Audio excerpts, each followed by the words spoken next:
দুৰ্বল কিন্তু ভয় লগা অতি বিপদজনক ভাৰত স্বাধীন হোৱাৰ পূৰ্বেই নিৰ্মাণ হোৱা এখন দলঙে বিপদ মাতিছে ডবকাত অস্তিত্বৰ সংকটত ডবকাৰ এখন বিশেষ দলং আৰু এই দলংখন নিৰ্মাণ কৰা হৈছিল ভাৰত স্বাধীন হোৱাৰ পূৰ্বে আৰু মই বৰ্তমান উপস্থিত হৈছোঁ এই ডবকা নগৰৰ লগত লাগি থকা ডবকাৰ পুৰাণ বজাৰস্থিত সেই দলংখনৰ ওপৰত আৰু মই মোৰ সহযোগী কেমেৰা পাৰ্চনক সেই দলংখনৰ কিছু দৃশ্যাংশ দেখুৱাবলৈ অনুৰোধ জনাইছোঁ জহি খহি গৈছে দলংখনৰ ৰেলিং আৰু দলংখনৰ ৰেলিং জহি খহি যোৱাৰ বাবে দলংখনত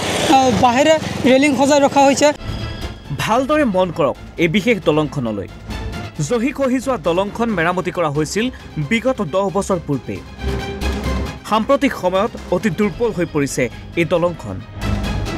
পুনৰ মেৰামতিৰ বাবে বাৰম্বাৰ আহ্বান কৰাৰ পাছতো কোনো ধৰণৰ কাণসাৰ দিয়া নাই বিভাগীয় কৰ্তৃপক্ষই দলংখনত থকা বাঁহৰ ৰেলিঙৰ ফলত সঘনাই সংঘটিত হৈছে বিভিন্ন দুৰ্ঘটনা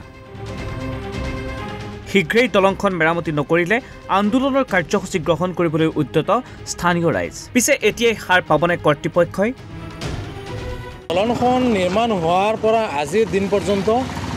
মাত্ৰ 8-10 বছৰমান আগত দলংখন ৰিপেয়াৰিং কৰা হৈছিলে কিন্তু সেই যি ৰিপেয়াৰিং কৰা হৈছিলে ৰিপেয়াৰিঙৰ পিছতো দলংখনৰ অৱস্থা জৰাজীৰ্ণ হৈয়ে আছে আৰু বিশেষকৈ দুখৰ কথা এইটোৱে যে দলংখন অসুৰক্ষিত এই ৰেলিং ভাঙি যোৱাৰ ফলত